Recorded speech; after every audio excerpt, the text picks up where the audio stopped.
Magtatapos ang higit 300 preso sa Manila City Jail na nag-aral sa TESDA ngayong araw. Para sa update, magbabalita sa atin live mula sa Manila City Jail si Mobile Journal Kayla Macantan. Kayla, ano ba ang mga kurso nitong mga nagsipagtapos sa TESDA at para saan ang programang ito? Angela, naging makulay ang naging pagtatapos ng 350 persons deprived of liberty ng Manila City Jail para sa National Certificate Training 2 sa kursong Tile Setting at Pilot Wellness.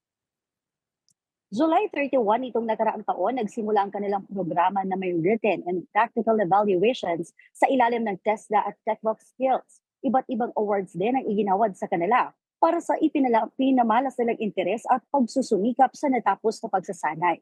Layon ng BJMP na magamit ng mga PDL ang kanilang skills hindi lamang sa loob ng jail kundi maging sa kanilang paglabas. Malaking tulong daw ito para muling makapagsimula ang mga PDL sa kanilang paglaya.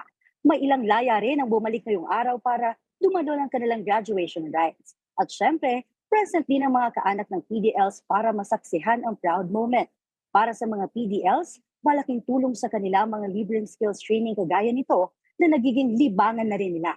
Masaya rin ang mga kaanak na makitang may oportunidad pa rin para sa mga nakapiit. Angela, patunay ang mga nagtapos ng National Certificate Training 2 dito sa Manila City Jail na hindi pa huli para sa mga kapatid nating nakakulong ang magbago at umasenso. Ang hiling lang ng pamunuan ng BJMP ang pakikiisa ng komunidad sa rehabilitasyon ng mga PDLs. Angela?